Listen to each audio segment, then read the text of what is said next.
Hi, Orange Girl here with another couple of days in my December daily journal. I am still plugging away and trying to get it completed before the new year. So I have several photos here. There's 3 photos that could possibly go on day 9, and then this big photo on day 10. It has a very special story, and I will share that with you later. I went ahead and I typed up my journaling in Photoshop and I printed out on vellum. And my journaling, when I typed it, I just randomly, I centered the text. You could do this in Word as well.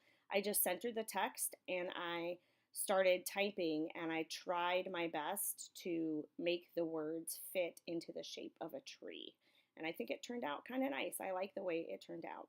So my design on page 10 is going to be pretty simple, but page 9, also simple, but what I really wanted to do was add an interactive element. And so I took another piece of that same vellum right there, and this is 12 by 12 vellum, and I scored this, I actually cut it so that it is actually 3 or 4 by 12, and then I scored it every 3 inches. So each of those is about the size of a 3 by 4 card. Does that make sense? But you can't really do it with 4. And like, I didn't really think this through at all. I didn't want it to come out that way. I wanted it to open this way, but then it just didn't work. It was just bulky. So when I was trying to decide how I wanted to do that, out of the same piece of vellum, I also cut squares because 2 of my photos are square. And so I thought maybe I want 4 by 4 squares. And so you'll see that pop in here in a little bit as I'm trying to figure out what I'm doing. I'm kind of giving up on that. I know it'll end up working out, so I'm just like frustrated. So I'm going to move on to something else. I do that a lot when I scrapbook is if I get to a point where I'm frustrated or I can't think of the next step to do with something, I just go on to something I know I'm going to need. So I know I'm going to use 3 by 4 cards. And at this point, I thought about even just using washi tape to hook the 3 by 4 cards together. And so I was just I'm still kind of trying to mess with it. But I really wanted to I didn't want to put in inserts, and I really wanted to add at least 2 of these 3 photos in. 2 of them are very similar, so I would be okay with taking one of those out. And then I also had a story, and so I wasn't sure how to make it all happen without some sort of interactive element, adding an insert, or making it a 2-page spread. And I didn't like any of those choices except the interactive element. So I'm still frustrated. The vellum that is in front of me now is that 4 by 4 vellum. I thought, well, let me try that. So it is 4 by 4, and then, but there are only 3 4 by 4 squares. See that? And that works. But I don't like the 4 by 4 size, so I just go back to this one and I cut one of them off. And then, so if you have 3 4 by 3, there you go, I'm showing you the number 3, then it will work really easily if you glue down that bottom piece to the back and then open it up. And then all of my elements will fit. And the only thing I have to do is cut one of the pictures.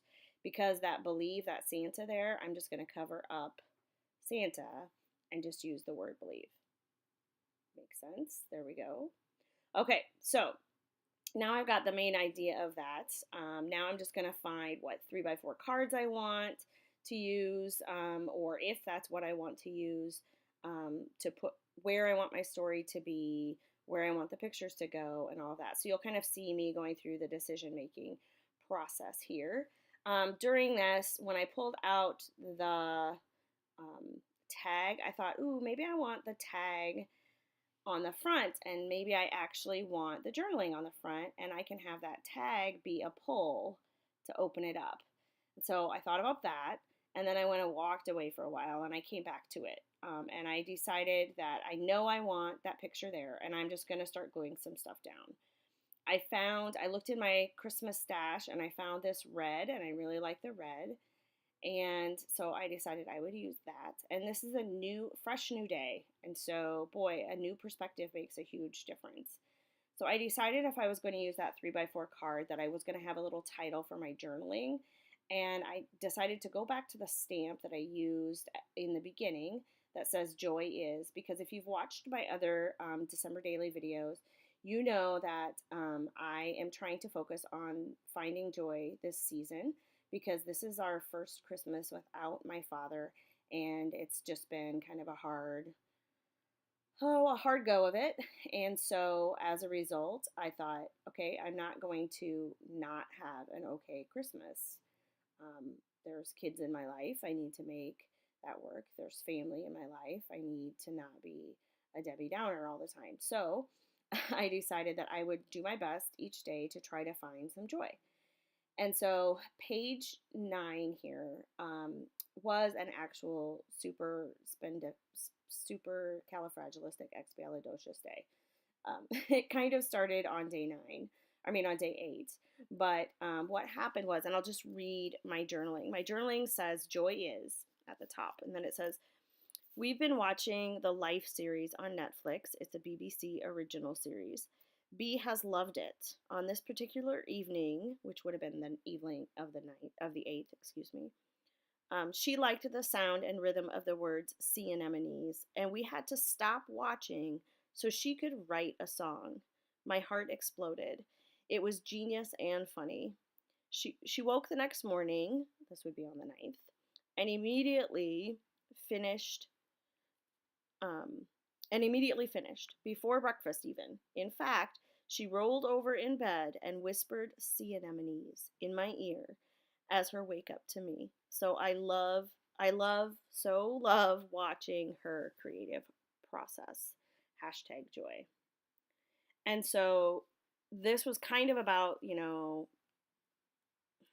don't know, really the story is about finding joy, but also the story is so joyful to me because I love music in our lives.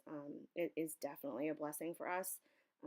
It's a, scrapbooking is definitely something that helps me. It's a stress reliever. Putting the memories down is something that's helpful for me, for my mental health.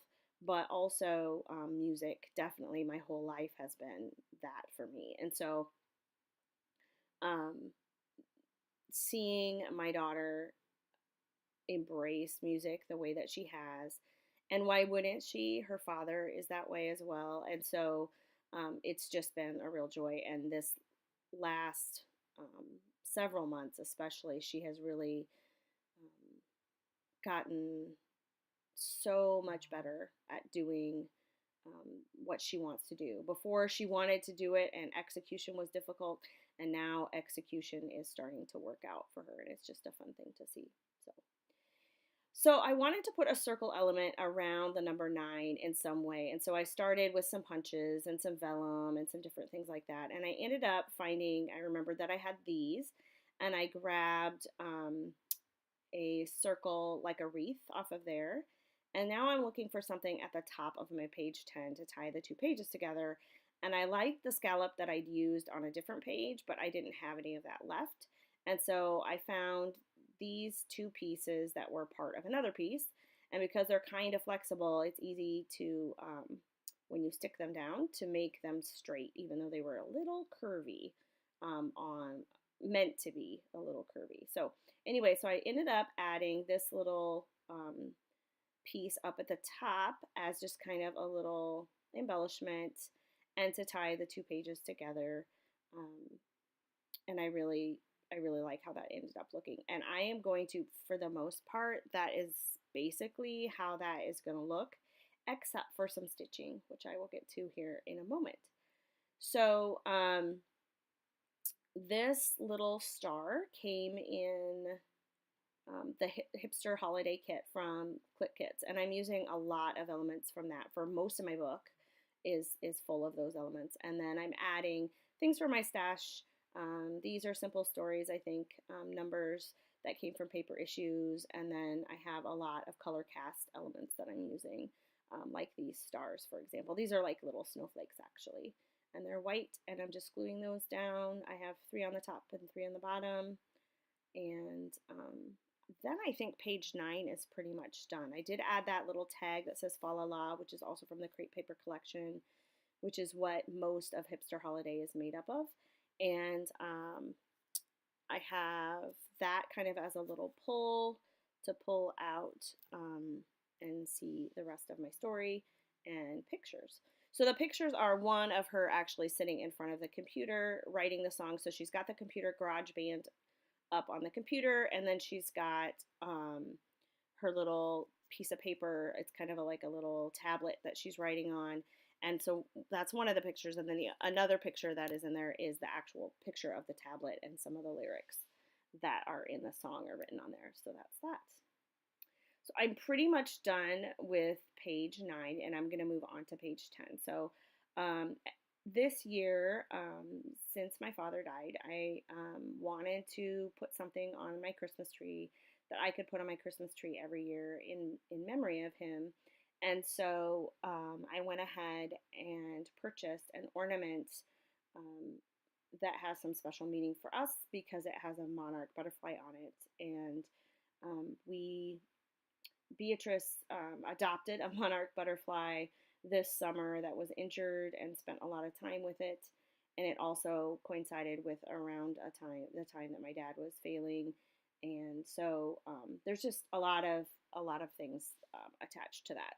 So I found this beautiful ornament and took a picture of it when it came, and it happened to come on day 10. So what I'm doing here is the vellum. I am going ahead with my paper piercer, which is from Amy Tangerine, and I am just piercing the paper all the way around, and I'm going to use I think I use 3 pieces of this metallic thread. I use 3 together. So I'm tying it, it's taking me a little bit there, but I'm tying it together in a knot at the bottom. And then at the top, I'm threading all 3 strands through my needle at the same time. And then I'm just doing a basic back stitch. Now, I don't know if I have this in the photos or not, but you can see it. When I turn the page, you can see that it doesn't look as pretty on the back, but I don't really care because it looks so cool on the front and it's so pretty. Here's a look at what it looks like finished. And then on the same sheet that all the other gold pieces came from, there was a little star. It's not really a star, it's more like a sunburst. And that's what I have as my star at the top of my tree, but I don't end up keeping it that way. Oh, I forgot. I do end up adding this little piece of gold washi to the side of page 9. Day 10 is nearly finished, my friends. So all I have left on day 10 is